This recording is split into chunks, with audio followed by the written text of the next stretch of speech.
Hello everyone and welcome to this morning's event. My name is Karen Fox and I am the Acting Chief Executive of Peter Mac whilst Professor Shelley Dolan is Acting Chief Executive at Ambulance Victoria.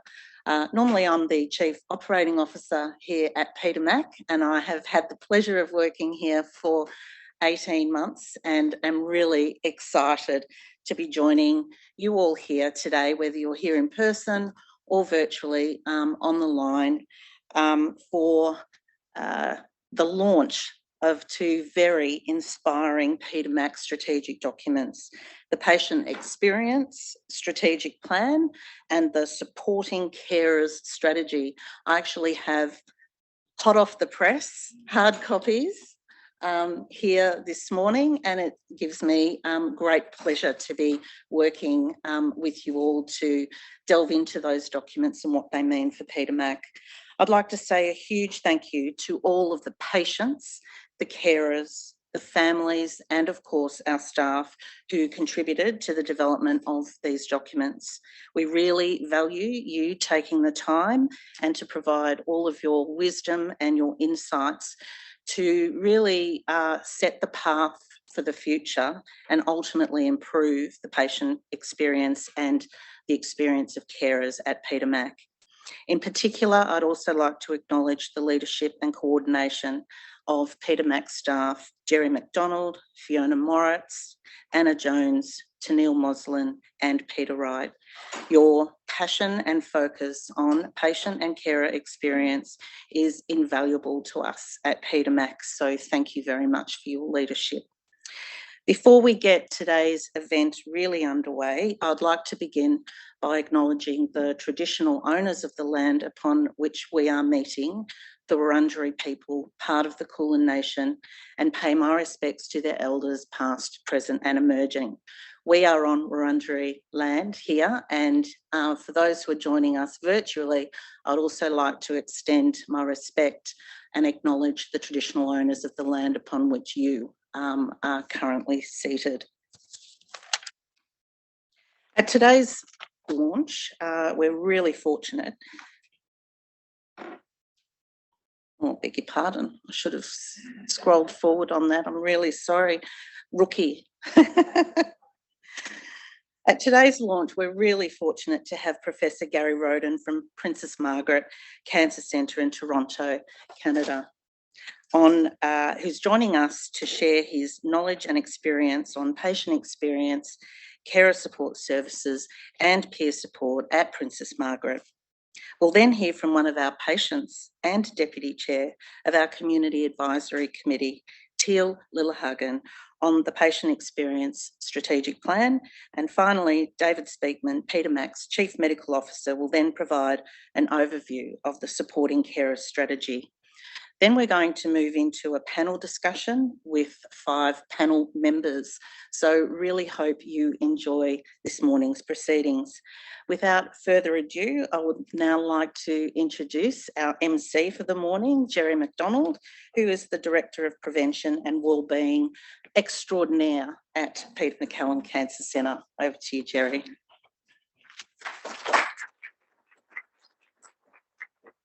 Thanks, Karen. I'm not sure about the extraordinaire, but thank you. It's great to be here today. So we're so delighted to finally be able to launch our patient experience strategy and our carers strategy. Big pieces of work that we've been working on for it feels like forever, but we're finally here, hot off the press. 9 a.m. had arrived, so there was a few nerves. I would like to introduce Professor Gary Roden. So we're thrilled that Gary's here today. We spent some time with Gary recently in Toronto and, with part of our new partnership with Princess Margaret. So it's terrific that he can be here to share his expertise around patient experience. So Gary is a Professor of Psychiatry and Director of the Global Institute of Psychosocial, Palliative and End-of-Life Care at the University of Toronto. He's also the inaugural Director of the Cancer Experience Program, a comprehensive program at the University Health Network to support the interconnected wellbeing of patients, families, staff and trainees. You can also see Gary or hear from Gary tonight, who's giving the Trevor Anderson oration at 6 p.m. So Gary, please.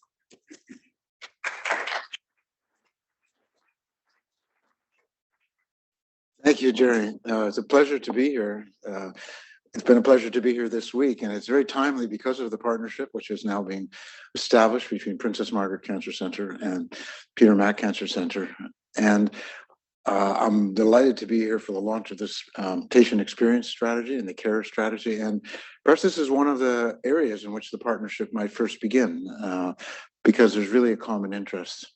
It's not just, of course, our two cancer centers. I think there's a global recognition that something's been forgotten in cancer care, that there's been so much emphasis on the treatment of cancer. We've seen some important advances in cancer, but we haven't done nearly as well anywhere in the world, I don't think, in supporting patients and families in managing cancer. And modern cancer care can be a confusing, difficult, traumatic experience for patients and families. And although everyone's heart is in the right place and everyone has good intentions, I think without a concerted strategy of the kind that is being launched here, I don't think this happens in a systematic way. I don't think this happens in a way that really moves the dial. We're launching a similar kind of program. We've developed what's called the Cancer Experience Program at the Princess Margaret Cancer Center. And we created what we've called the Sunday, as in the ice cream sundae framework, SUNDAE.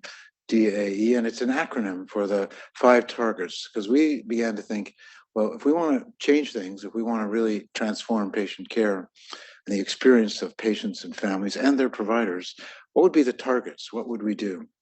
And we chose 5 targets. The first is supportive communication.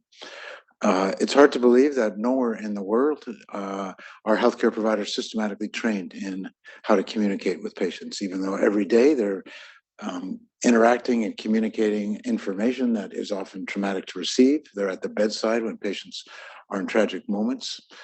So we need to pay much more attention to this. We've actually launched a particular initiative which we call Project Empathy. And it came out of actually the movies. There was about a decade ago, there was a film production company in Canada that created these so-called heritage moments.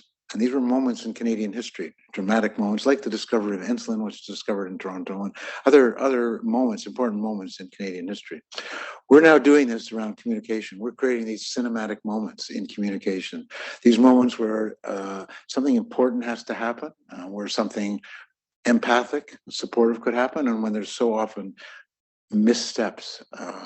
Some of you who were at our workshop yesterday heard the words of a patient say, this doctor surgeon was very competent and capable, but this woman had advanced ovarian cancer. They were delivering news, but they said they were kind, but they had no idea who I am, what I was going through, what the cancer meant to me, what my values are. So that's one of the things. Supportive communication is one of the things. The other thing, which there's being a lot of attention paid to in this strategy, is navigation. Physical navigation is complicated enough, but finding your way through the complex maze of cancer treatment is really difficult for many patients and families, even more so for those who don't speak English, for those who are marginalized. And like Peter Mac, we have so many supportive and specialized services, but although we have a publicly funded healthcare system, the resources aren't equitably accessed. People who are more health literate, people who speak English as a first language, people who feel more entitled or less marginalized get privileged access. So we're creating a navigation platform, which we're calling Cancer Space, and we're now bringing a small army of what we're calling e-coaches who are going to guide people, guide our patients and families longitudinally, providing information, support, navigation, and access to all the resources. We had a volunteer program like this, trained volunteers, which was cross-sectional in the clinics. They were engaging patients in our clinics. This, however, will allow us to engage people longitudinally, which I think is actually the most important thing in navigation. So we'll keep you posted on that. The other thing is the ambience of the Cancer Center. We've tried to transform it. We've partnered with the Art Gallery of Ontario, with the Toronto Symphony, to bring music and art into the Cancer Center. And actually to have, I think, as you're doing here at Peter Mac, to have those kind of things reflect the culture, the diverse cultures, so that everyone feels equally welcome. And of course, in our navigators, we're paying particular attention to that, to culture, race, gender, and language, provide that kind of navigation. And the final thing is engagement. How do we engage healthcare providers? How do we engage patients and families in decision making?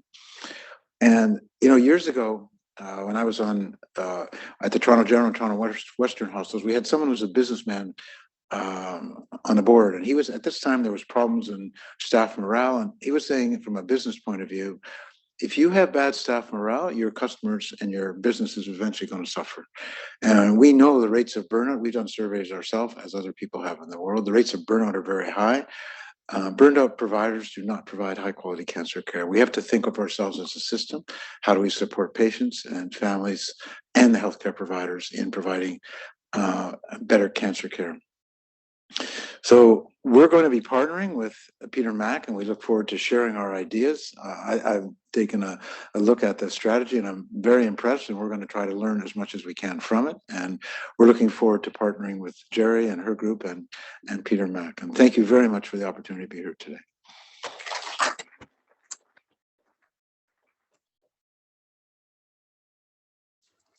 Thanks very much for sharing those thoughts, Gary. And it's interesting as you were going through each area, they're all identified in our patient experience. So it's, it's worldwide, isn't it? So now I'd like to introduce you to Till Lillyhagen. He's the Deputy Chair of our Community Advisory Committee.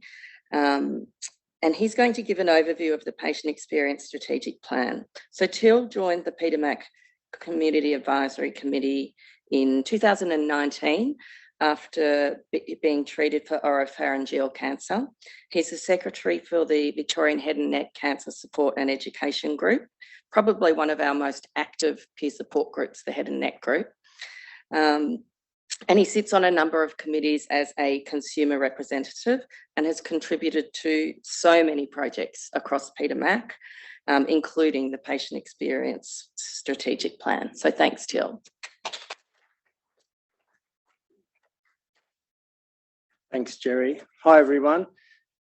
I was just thinking, Jerry, it's 5 years and 6 days since I was diagnosed with throat cancer. Back then, I didn't think I'd be talking after an international speaker, Gary. So normally I'm nervous talking. Now I'm particularly nervous. So anyway, hi, everyone. It's a pleasure to be here this morning at the launch of the Peter Mac Patient Experience Strategy Plan. I've practiced saying that a few times this morning, so hopefully I get it right. Look, I've got the honour of launching the plan, which is an absolute honour, given everyone who's worked on it has been absolutely amazing. And also talking through why Peter Mac have developed the plan, how they've developed it, the approach they undertook, and outlining the priorities that are detailed in the plan. Now, I'm not sure if I'm meant to change slides or not, Fee. I'm going to. Yep, there we go. Look at that. So with regards to why, it's really clear to me through my roles on the Consumer Register, including the Deputy Chair of the Community Advisory Committee, but it's clear to me, more importantly as a patient, that Peter Mac are dedicated to ensuring they have a culture where the patients, carers and families are engaged with, listened to, and form part of the decision-making process around their care. And it's clear to me that Peter Mac are dedicated to ensuring the patient's overall experience is the best it can be and as positive as it can be, from that initial referral all the way through to the end of treatment and quite often beyond. Over the past 3 years, Peter Mac's work to improve the patient experience has been informed by the Community and Consumer Engagement Compass. And as that compass comes to an end and this new plan is rolled out, I think it's important to recognise the fantastic work delivered by Jerry and her team, the prevention and wellbeing team, to improve the experiences over the past 3 years and to deliver some really, really tangible improvements. So well done, Jerry, and well done the broader team on that work. Reflecting on the approach that Peter Mac have taken in delivering this plan, I'm really proud to say that I, along with other consumers, have been involved since day one. Initially, we were included in co-designing a series of conversations with patients, carers and their families, which we all know as the patient parliaments. And I'm sure many of you have been involved in those. The patient parliaments included 6 co-designed events that occurred over a 5-month period. The feedback from those events was analysed into a report with over 500 comments and recommendations. This report was then discussed with the patient parliament members to refine the preliminary findings and identify the top priorities. The feedback and the results from all of this great work has come together to produce this amazing patient experience strategic plan. The patient parliament events also included discussing the work undertaken over the 3 previous years under the compass to ensure that that work was built upon, but also to ensure that the priorities identified earlier were also embedded within this plan. The work also included a review of other patient experience data that Peter Mac captures to ensure that those findings aligned with the findings from the events. This also included feedback from the Victorian Health Experience Survey, Peter Mac's real-time feedback, complaints and compliments processes, and from the patients interviewed to inform the new Peter Mac website. So I'd like to acknowledge and thank everybody who's been involved. There has been a lot of people. Obviously, the consumer register members, the community advisory committee, staff, all patients, carers and families. Thank you so much for your input into this plan. Your conversations, thoughts, guidance has made this plan possible, and without your input and valuable insight, we wouldn't be here today. So thank you very much.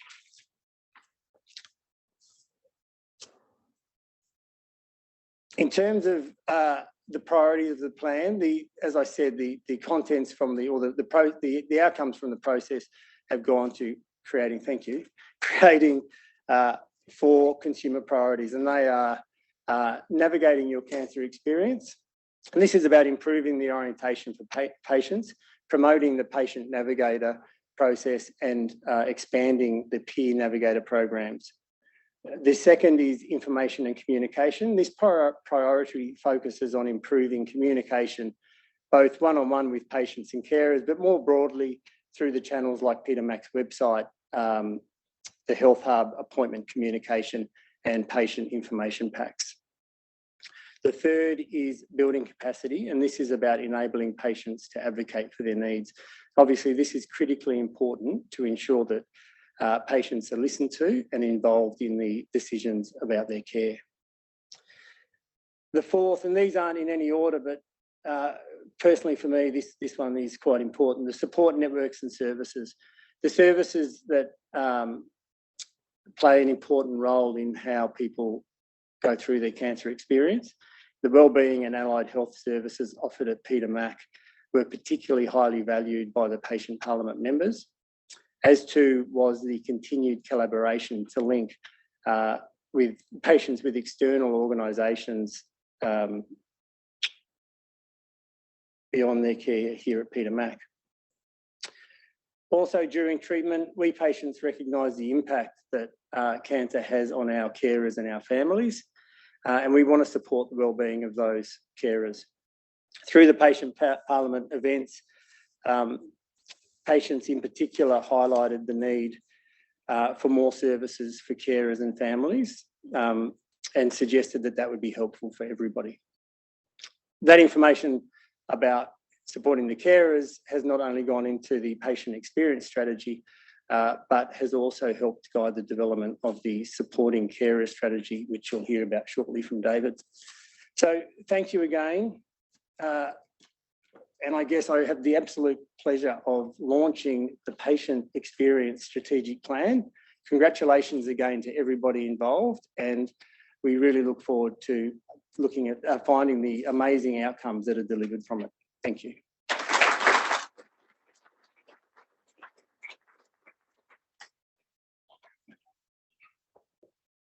Thanks, Till. And of course, none of this would be possible without our amazing consumer representatives, some of whom are here today and online today. So we're very grateful for all of the support our consumers give us in making sure we provide better cancer care.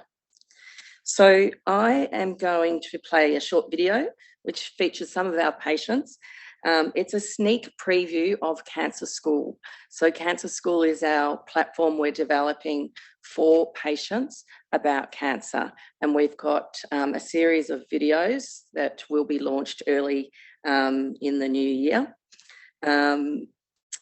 Following the video, we'll welcome David Speakman, our Chief Medical Officer, to give us an overview of the supporting carer strategy. So I'm just going to play this little video.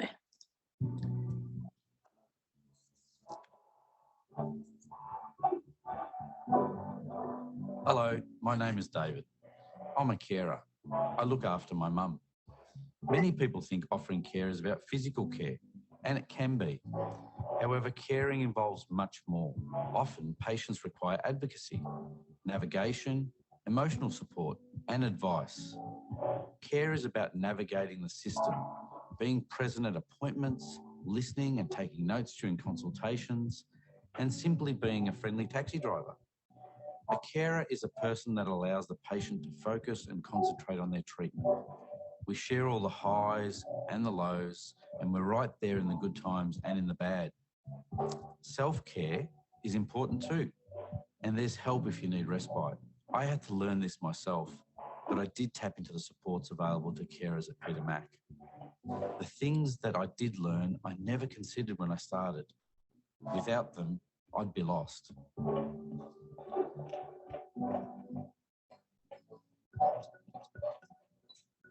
Yeah, I think the person who looked after me the most would have to be my partner. She has this special skill of anticipating what I need. So before I even knew that I was tired or needed a rest or something, she'd be saying, come on, I think it's time for you to go and have a nap now. Or just out of the blue, she'd bring a blanket and put it over me. And I'd say, hey, I was just going to ask for that. So my wife, Amy, assumed every role in our life other than lying on the table getting the radiotherapy treatment. You know, running the household became her entire responsibility, as well as looking after me. In terms of understanding the treatment, the side effects, and how to manage those, Amy certainly was across that and a big part of that. Carer to me is one of the most important things a patient can have going through this cancer journey. Mum, honestly, I cannot fault. She was incredible. From the minute I got diagnosed, she never left my side. Was there for me, my shoulder to cry on, hand to hold through procedures, needles, everything. My mum was my rock. It's a big job. It's something that all patients are grateful for. When your carer is your most other significant person in your life, like your partner, you do have to remember that it isn't all about having cancer. So you need to go and do things together, whether that's a dinner out or if you can cope with being out in public, going to the movies. But it's important to pay attention to you as a couple because you can get so lost and consumed in the whole cancer world. Everybody says, let me know how I can help. And what I say to people is, on day one of your diagnosis, write a list. And when they say, how can I help, give them something to do. I would make Mum go home, have a rest, have a shower while my dad was there and the tag team. And that gave her time to digest everything for the day and come back and be that rock again for me. I think advice for carers would be, before you go to your appointments, that you've worked out what it is your partner wants to know, what the patient wants to know, so that you're not taking over completely from them.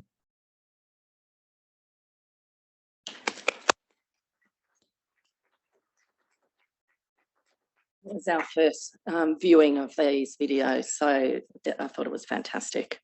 Now I'd like to introduce Dr. David Speakman. He's our Chief Medical Officer and the Executive Sponsor of the Prevention and Wellbeing Program.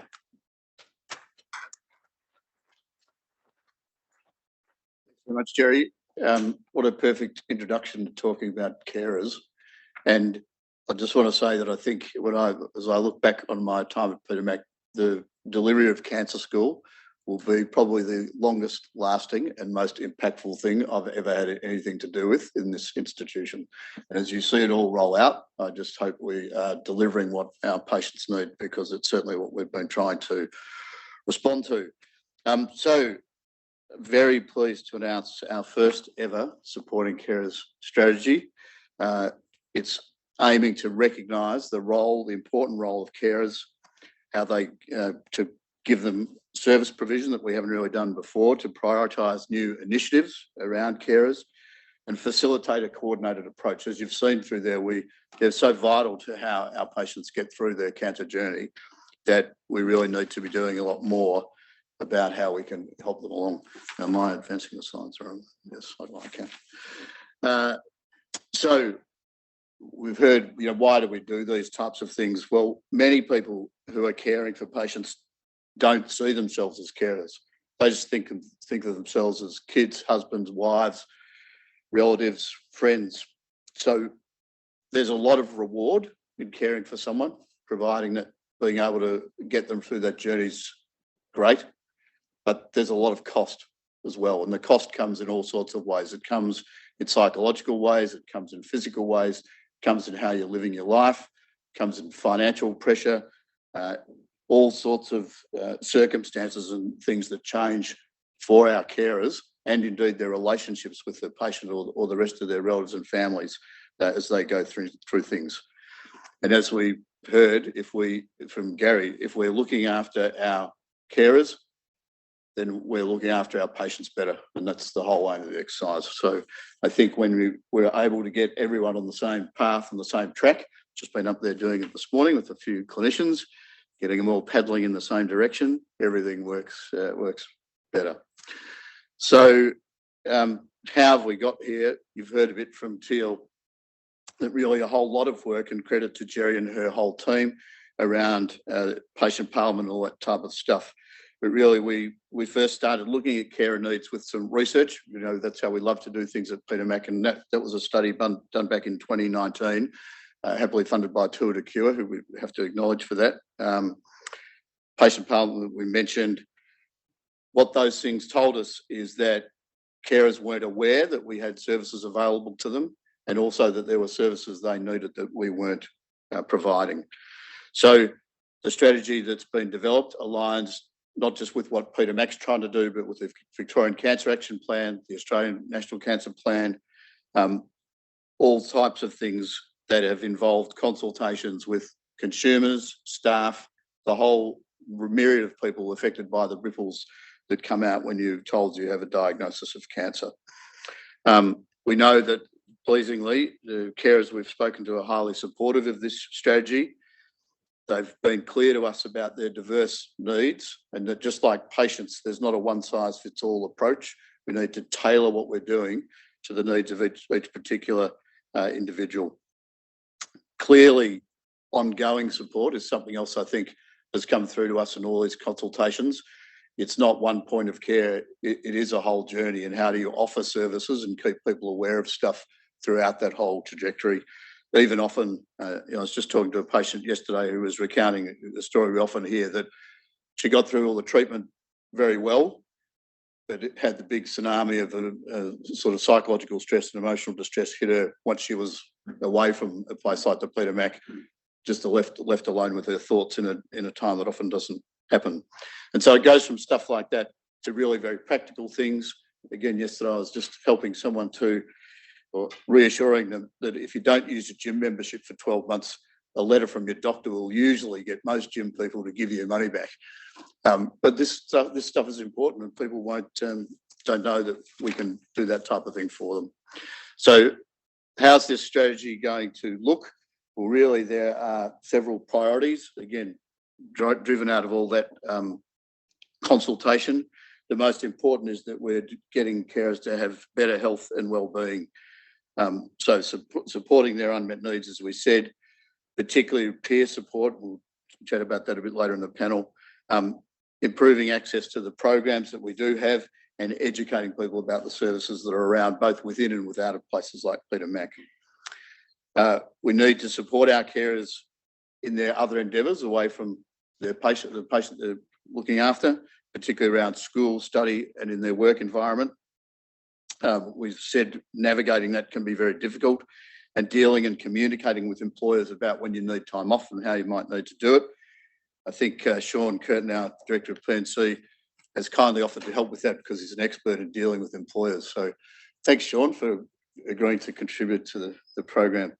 Third priority is around, again, accessing support and services, tailoring that care, meeting the diverse needs, and in particular in that third priority is to target groups that don't actually often get a lot of support, who might have particular needs and not have a lot of support around them. The fourth priority is around financial stress.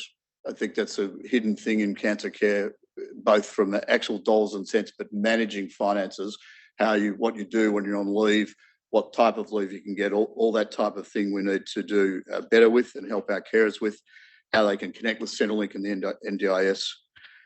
And I think the last priority, again, particularly important and why we're all here today, it's actually recognition of the very vital role carers play in getting people through the cancer journey. You know, a hugely unacknowledged and often untapped resource. And so I think things like National Carers Week are trying to highlight that type of thing. So it's great to have a plan. You have to actually be able to implement it. And just want to thank the Peter Mac for getting behind this because it does cost money. So what types of things are we aiming to do in the first year? Well, expand the care liaison service, appoint a liaison officer or expand their appointment, which is great. We have, I know, just appointed a dedicated clinical psychologist around carers. I think they started work this week. Yeah, pardon me, in the audience. So that's fantastic. So, you know, already done. I think trying to provide that one-on-one peer support and how we might do that, particularly in a sustainable way. That's why we're engaging with people like Gary at Toronto, who've done it before, and to borrow their good ideas and learn what not to do. And then I think, of course, trying to do things in groups, because many of the people we're dealing with will have common problems, and a problem shared is a problem halved. And I think that type of approach will be very important as we go ahead to implement this strategy. So really, really pleased to be able to launch it officially. Say fantastic. There's a booklet, means it must be happening. Very glossy, it's beautiful. And finally, to say thank you to the immense amount of people, both within our organisation, but off our consumer register and outside the organisation, who've contributed to making this a real, living, effective document. And I think that sort of co-design type principle that's been used both with the patient experience strategy and with the carer strategy is vital to how we take stuff forward in the right way. So congratulations to everyone.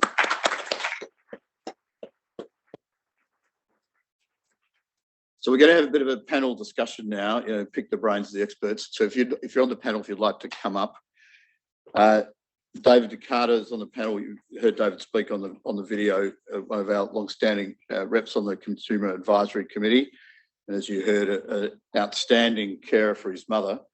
He's also the man you need to call whenever you get stuck in a lift.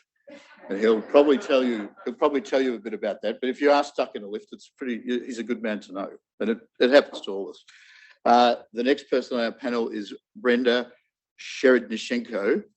AM. I hope I got that right, Brenda. Very good. Brenda's on the Peter Mac Consumer Register, involved in lots of stuff with us. She's a patient who's had lymphoma herself and came to Peter Mac in about 2018. Has been down the CAR-T program, a flagship program of Peter Mac, which hopefully has served her well. She's also, in her spare time, an emeritus professor at Deakin Uni, so lots and lots of experience to bring to the table. Jerry McDonald, needs no introduction, the Director of Prevention and Wellbeing here at Peter Mac, and key to all this, and very pleased to welcome again Professor Gary Roden from Toronto, Princess Margaret Hospital. Fantastic to have you, Gary. Now, If you've got a question for the panel, because I'll of course have some Dorothy Dixes, but I'd much rather hear from you guys. You can, if you're in the room, just yell out, and I may repeat your question so everyone online hears it. You can jump onto menti.com, even if you're in the room. You need to you can do that on any device you like. Even I can do it. I've done it before. The key is to put the right code in so that you're actually talking to the right people. And the code is up on the screen there, 29490293. I did ask them to get a simpler number, 66666666, but I wasn't successful in that. So please, if you want to put a question in, do so. I'm sure someone will tell me that it's on the screen. We might perhaps start. I think it's very important to start with our consumers, the people who've been there and done that. So, David, I might start with you if I may. I think what I really would like you to tell the audience is the tools that you have in your toolkit that you found most useful in helping out your mum as a carer. Yeah, thanks, David. I guess it's perhaps I was really pleased to hear about the priorities, because the key priority for us, or for me, was building capacity. Because I guess when you first hear about the diagnosis, you face this sense of responsibility as a carer, and when you live outside the health system, it's all very new. So you very quickly want to become knowledgeable in the space so you can provide the best care you can. So building capacity was really important, and we did that in many ways. A lot of research, a lot of bad research to start with. Google, terrible place to research, but really getting to know our consultant and understanding the intricacies around mum's cancer was important. Investigating lymphoma. Mum suffered from lymphoma, so looking at important research areas in lymphoma so we could understand exactly what was really going on. Talking to others and building a network was very important. So yeah, really for us it was building capacity, because carers do speak about this, but you're not just a carer for your mother, but you're often the communicator for the rest of the family and others. So you're the interface for everyone involved. So I'm not a doctor yet, but I was getting pretty close. Fantastic. I might just jump. Thanks, David. That's great. I might just jump to a question off the Menti. Actually, it sort of relates to that. So the question: how much, or is there any attention being given to the use of language in dialogue, in exchanging or talking about cancer conditions? So, professional to patient, enabling patient questioning for the carer to question the doctors. Do you think, Gary, any work done around that type of thing, or Jerry? You can please bang on about Your Thoughts Matter. I was going to. Yeah. So we've got the Your Thoughts Matter program, which is a communication program for the whole hospital. We've trained nearly 1,000 staff, close to 1,000 staff in that program, and it continues. It's also co-facilitated by our consumers as well. The other thing we have, around language is the glossary of terms, which our health literacy manager, Tanya McKenzie, has written and operates. She's also just in Health Literacy Week, we've done a jargon buster and invited patients and staff to write down a word they don't understand, and we will be using that to update the glossary of terms. Fantastic. I might just pose another question. Gary, did you want to say something? Or? I think that's extremely important. I think, as I was saying, I think that's something that isn't done well enough in cancer centers. And, one aspect is, as Jerry said, is about the way in which terms and language is used. But of course, we say communication, but we actually mean a relationship. We're talking about a relationship between a healthcare provider and a patient. And that means trying to understand something about the patient, what the patient's experience of the illness is, of the treatment, what their goals and values are. And it means providing a little bit of space and time in cancer clinics. And that's something to push back to oncology, that we don't structure typically oncology clinics in that way. The focus is much more on the technical aspect of care, on the physical examination, on the scans and the chemotherapy, all of which are extremely important. but we need to understand something about the person and what they're going through, not only for the psychological well-being, but actually to help them make a treatment decision which fits with their own goals and values.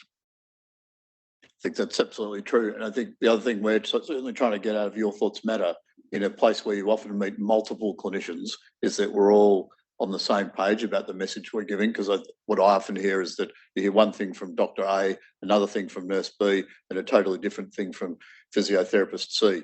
No disrespect to physiotherapists. But yeah, we as a profession have to get better about how we deliver our message and that it is consistent, because I think it's a particular challenge for patients when we're all over the place. Brenda, we haven't heard from you yet. I'm very keen to know, one of these questions on the Menti, what most excites you about the patient experience strategy? It's, for me, it's pretty easy, really. It's the collaboration and the indefinable boundaries between that I think present in the strategy plan, that present between the patient, the carer, and the healthcare providers. You can't do one without the other. We're all dependent on each other, and their careers, let's face it, are dependent on us. I keep saying that to groups when I meet with them. You need me. And fortunately, I keep coming back for you guys. But it is that sense that it's not just knowledge, it's not just information, it's actually the understanding bit. And I think that's there in the strategies. It's about all three groups understanding what's going on and being able to process it.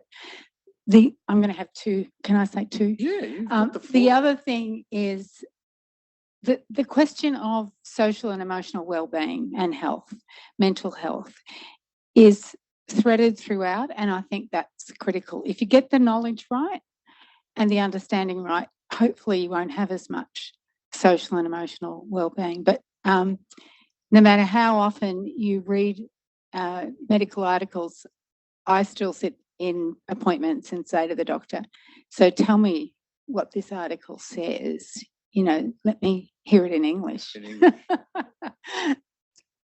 Thank you. That's great, Brenda. Thank you very much. Very important. Perhaps leading on from that, Gary, there's a question to you about psychological distress, particularly in carers, and the premise that it often parallels anxiety and depression that we see in patients after a cancer diagnosis. Could you talk about strategies or evidence that we might be able to use for carers who are facing that type of trouble? The evidence is actually not only is there distress in the caregivers as well as in the patients, but it's actually greater in the caregivers. Almost twice, when we looked at symptoms of depression and metastatic cancer, they are about twice as common significant symptoms. A group we're looking at now, by the way, are the parents of children with cancer, and these are the most distressed people we've seen. About 60% of these people have symptoms compatible with the diagnosis of PTSD in the first 3 months. And I think I would say several things about this. We need to look at the multiple determinants of that stress. Some of it's practical. You were mentioning financial, social. Some of there's that huge burden. Some of it's fear about what will happen to their partner. Some of it is fear about their future. I think what we need to do is provide proactive care. This ought to be part of routine cancer care, that we proactive for patients and for families and caregivers, provide proactive psychosocial care. This doesn't happen anywhere in the world. Psychosocial care everywhere in the world is reactive. So we wait for the accident to happen. We wait for someone to become, to drop off the deep end, and then we intervene. So it needs to be proactive, and it needs to be multidimensional. And it's an interesting question to ask why we don't do this. Why is the minimal resources that we require for this not provided? And so I think I'll come to you in 1 sec. You've noticed in the priorities we had, one of the implementation things was group work. Do you think that this type of thing might lend it, because the number of carers you might have to try and deal with in an institution like this is massive? Pros and cons to group work? I think group work is one possibility. We're now developing this program of lay navigators, e-coaches. We think that that's another way where one social worker can support a very large group. And the other thing we found is that we were talking about this last night, that paradoxically, families who need support are too burdened and have too many things to do to be able to go for support, which is sort of paradoxical, but true. We have now found that, however, being able to do this virtually has now made it possible that many people can, in one time or another, could even be on their phone or on a device. So using lay navigators, using multiple providers and providing it virtually, I think for a large number of people begins to make it a little more feasible. Thanks. There's a question from the. Just in response to something that Gary said earlier about proactive care, and I have a lot of background in the education world, and I would suspect that a lot of those skills are embedded, particularly in early education, because the educational intervention anticipates the needs of the person and builds toward those. So a lot of the principles that you were referring to of proactive care, I think you could find by connecting with particularly primary educators. And I work largely in the secondary, and the whole mentality of a lot of my colleagues is about preventative intervention rather than, as you said, waiting for the problem and then responding.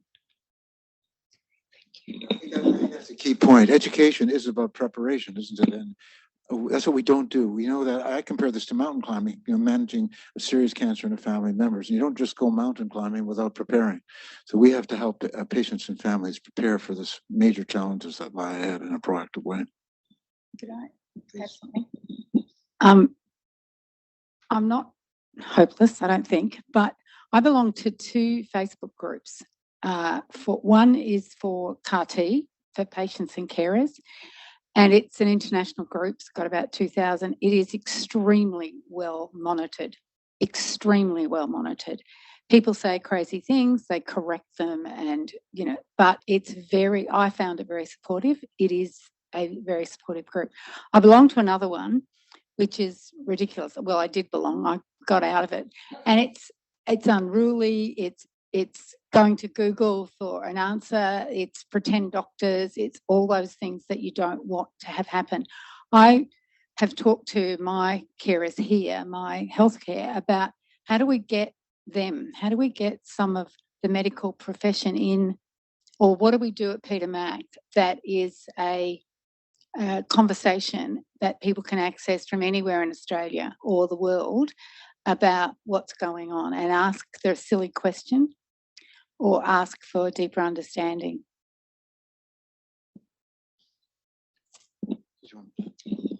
It's a great point, and there is often a fear around the translation of knowledge that's not correct. I think our peer support groups, so we've got 12 running now. It's our fastest growing service, and they're tumour stream specific, apart from our men's peer support group and our carers. But these peer support groups are well monitored. So we request all of our consumers we send them to the Cancer Council to do the training around peer support. And my team from the Wellbeing are also, often they're co-facilitating. So that peer support has quite good governance. And I think, it's one of the things where I often say about, this bringing peer navigation in, so people with a lived experience. It's actually the biggest opportunity for Peter Mac, I think, and our patients, but it's also doesn't come without risks. And so that's why we need really good governance, really good training and education of these navigators. And actually, we need to research the effectiveness of them, because internationally, like in Canada, there's a lot of research around navigation, and the cost benefit analysis has been done. But what we really need to do here is we want to monitor how has the patient experience changed by delivering peer navigation. So that's our next project that we're very much looking forward to working with Gary and his team. So we'll come to, thanks, Jerry. I think we'll come back to the measurement thing in 1 minute. But I just want to pick up on that, because I think the biggest thing about peer navigation to me, having seen lots of peer support programs come and go in this institution, is sustainability. Because I think in the past, what's happened at a place like Peter Mac that is very keen on providing being all things to all people is we set up, a breast cancer support group, and we have a couple of interested clinicians, and it goes well for about 3 or 4 years, and they get knackered because they can't keep going every Tuesday night, and their wife complains, why aren't you home, and all that sort of stuff. But I think if you start looking at peer navigation, I think it provides two great things. To me, there's little doubt that it's a sustainable resource and that they're actually turning people over. If you go to places like Think Pink, where that's what they try and do, it's a breast cancer foundation here in Melbourne, where the peer support people constantly turn over. They're educated about how to do it and all that sort of stuff, but they bring they bring fresh ideas and fresh things to it. I think that's a big thing for peer navigation, but as a sustainability exercise, so that instead of saying, oh, we used to have that partner support program, and wasn't there a thing for the people with stoma bags and all that type of stuff? Whatever happened to that? How do we make it sustainable? And Gary, I'd just love to pick your brain a bit about how peer navigation actually works in Canada. Who trains them? What sort of governance is around it? I mean, we expanded beyond peers, by the way. It's people who are volunteers. Some of them actually are cancer patients. Some of them are family members. Actually, there was a program in Montreal, it was at the Jewish General Hospital in Montreal, that we first, this is about 15 years ago, we looked at, called the Hope and Cope program. And what struck me is I remember going there and I saw this man who had been an investment banker in his life, and now he was a volunteer in this Hope and Cope program. He said this was the most meaningful thing he'd ever done in his life. So here's a remarkable resource. And then we developed this program, which we called at that time Healing Beyond the Body, which we've had for about more than a decade, 10 or 15 years. And as I said, it was broader than peers. It was all of those groups. There's a formal training program, there's a selection program, there's a training program, and includes a wide range of people. Some of them are young people, actually, who are university students and so on. Many of them are older people and retired people who now, many of them have a background that's relevant. Some, like that investment banker, just have a lot of life wisdom. But we train them and support them. And the thing that we did differently, that program we saw in Montreal, Canada, was a kind of standalone program. And we have a different model, which was for it to be integrated with all of our psychosocial services. And that's one of the things that I think allows for a quality control. So they're not on their own. It's not a peer on their own. And we've had actually very good success with retention. And I think now, as I said, our new launch of this is to now do this virtually, which allows for it, I think, to be longitudinal. And we're going to make we've done this to some extent, but we're going to make a much more concerted effort to take into account race, color, language, gender, all of these things, so that people can feel navigated by people that understand them. And, it's interesting, we looked at it, we were talking about the Indigenous community, our Black community, and we sort of thought about how we would make sure Black people get access to the cancer center. But the people we were involved with in that community said it's not only how do you get into the cancer center, but they don't necessarily trust healthcare providers the way some other groups do. And so having guides, e-coach along the way who are from their community can help generate a lot of trust and advice. So we'll keep you posted on our success in this next venture, but we have had a lot of success so far with retention. And is that usually, do you think the virtual platforms are really the way, just because I've got the question up here about how do you engage with regional carers, people far away? Because I think there's a lot of similarities between Canada and Australia, where there are large population centres like Toronto and Melbourne, but then people who are out, through 3-4 hours from those centres, how do we engage with them in the most effective way? I think virtual care is the most feasible way to do it, with a caveat. But I think it does provide us with ability to do it longitudinally. And when people are not well, traveling, as we were talking about yesterday, traveling to the cancer center in Toronto for an hour and parking their car for $25 and it's 25 minutes to park the car. Yeah, it's not a small thing. However, we become aware that there's a group of people who are more marginalized, who don't necessarily have access to the internet. And when we did distress screening, we have electronic distress screening. We have an item on suicidal intention. And then we looked actually in Ontario who was committing suicide, which cancer patients did actually take their lives. And as you may know, there's about a 2 or 3 or 4-fold increase in suicide in cancer patients. It wasn't the patients who were filling out the distress screening, it was the people who weren't. The more disengaged, the more alienated, the more marginalized. So we probably need in-person approaches for the subgroup of people who don't have access and who feel more marginalized and disconnected. Got to find ways to tailor it, haven't we? So David, just while we're talking about that, as a busy person and trying to care, what, from your point of view, what ways work for you? If we're trying to communicate, what sort of things float your boat? Is that a 2-minute thing, or is it a 5-minute cancer school video, or is it a webinar that's, at 7 o'clock at night? What sort of things do you reckon work, or what doesn't work? Sure. I think, like everything in life, it's a balance. It probably does begin with a personal relationship with your physician, so that they do have an understanding of your circumstances and your life and what's going on. Because at the end of the day, this hasn't been spoken about much. When you hear those words, you have cancer, you don't listen to too much more beyond that, and your world sort of shuts down around you. So it's a very traumatic experience, and you've got to dig yourself out of that. So yeah, back to your question, it's really a balance. So once there's a relationship between yourself and or your family and the physician, then look, getting some information on email, text messages, a phone call, a video call. I think they're all open for use, and there's a place for them, especially if you're remote. I think if it was just one method, emails is the only method, I think that would be a challenge. But a good balance, and you work it out as you go. For my mother, it was text messaging. For me, it was an email, because I was at my desk most of the time. So yeah, a good balance. So whilst it's a great thing that we've put in our EMR finally to use a person's preferred name, whatever that might be, whatever their persuasion, it sounds to me like it'd be equally important to get into our EMR what particular mode of communication any particular patient and or their carer might wish to use. And it seems that an EMR is quite capable of that type of stuff fairly simply. Absolutely. When we start talking about tailoring. Absolutely, yeah. It really is, and what people are after, has been mentioned, is personalised care. It's not one size fits all. So yeah, very important. I was just thinking about what Gary was saying earlier, just on the other topic of the challenges. For us, it's been a 7-year journey. We've developed all this knowledge how to navigate the system. It'd be a waste to not be able to share it with others, because as others come into our lives and tell us about their beginning their journey, we're doing that unofficially. You're providing all that support. You're giving them, helping them navigate the health system, a complex system. So yeah, if we could formalise that, it'd be well worth it for sure.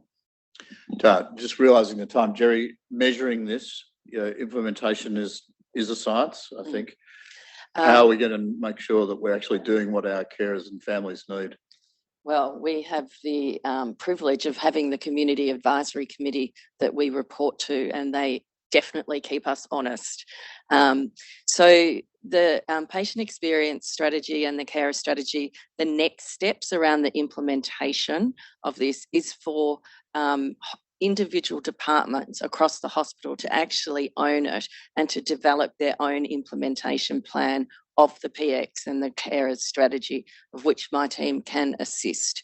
And so we'll develop quality improvement plans, and we'll partner with our quality teams and each individual departments.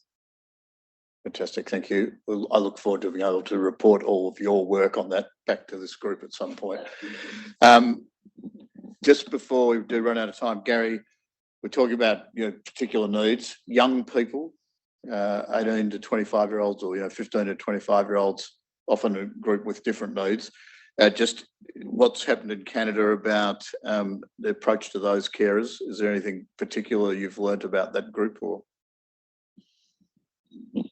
Well, I think in Canada, I think until recently, I think we've done better at supporting the patients themselves. There are AYA programs for adolescents and young adults, paying attention to a whole range of issues, physical, neurocognitive, occupational, educational, psychological.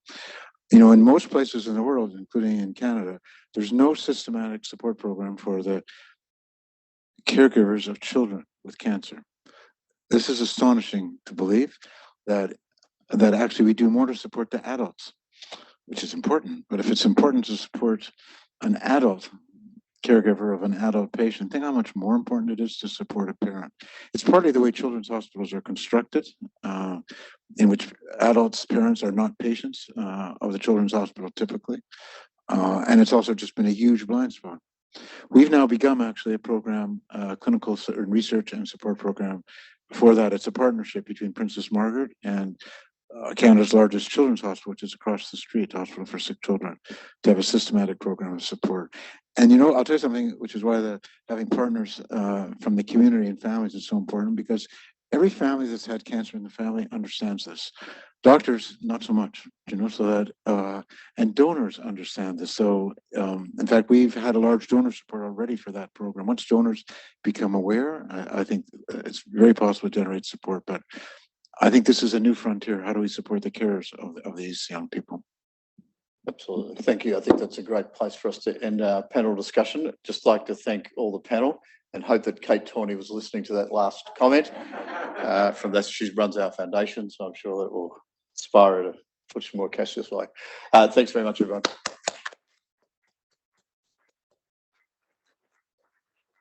Jerry.